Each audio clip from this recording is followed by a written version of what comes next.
Hello children of class 6, how are you? I hope all of you are fine. Today I am going to teach English grammar chapter 8 verb.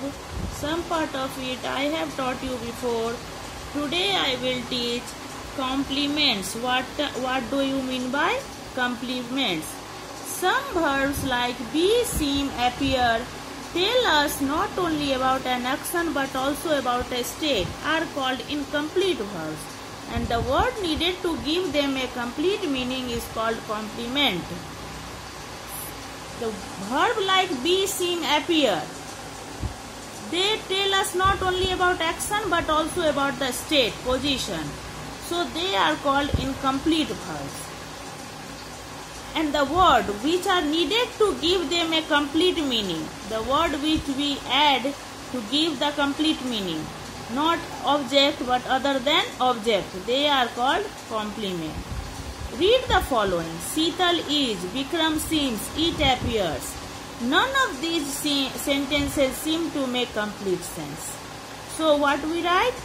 Sheetal is happy, Bikram seems sad, it appears doubtful.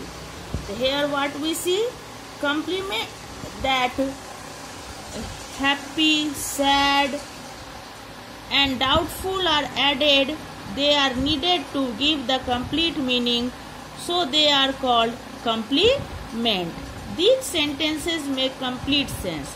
Complements are of two kinds, subject complement and object complement. When the additional word tells us about something about the subject, it is called subject complement. For example, Dr. Pratap is highly skilled. Dr. Pratap is subject and it is highly skilled is talking about subject.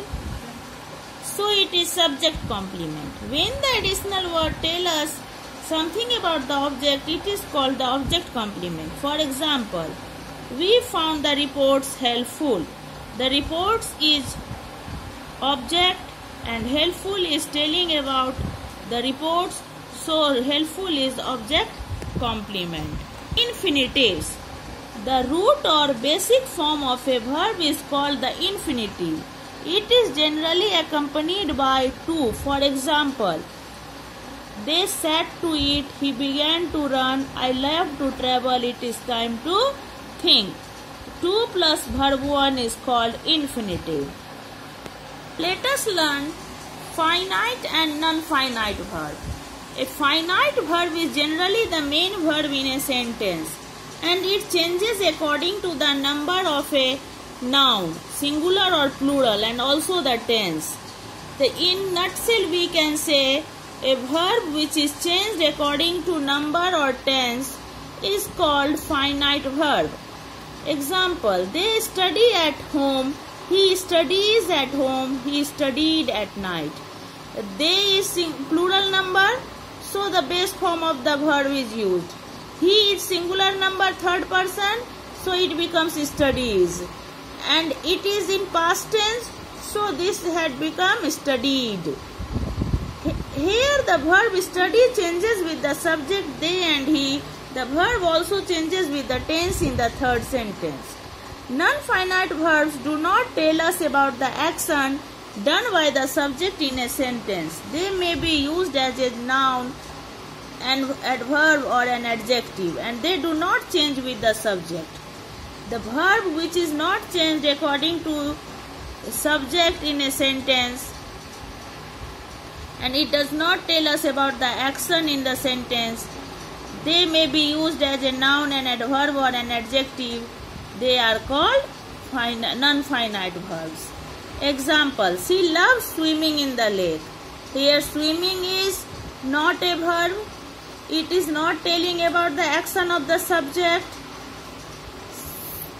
It is a noun. It is a non-finite verb. The non-finite verb swimming is a noun. The action done by the subject she is loves. She loves what? Answer, swimming. So swimming in this sentence is a thing she loves, therefore it is a noun. The teacher tried to help the child. Here the subject teacher does the action tried. The teacher tried what? To help. In this sentence, to help is telling us something more about the verb tried. Therefore, it is adverb. A barking dog woke up a swept up. Here, barking is an adjective, as it is telling us about the noun dog.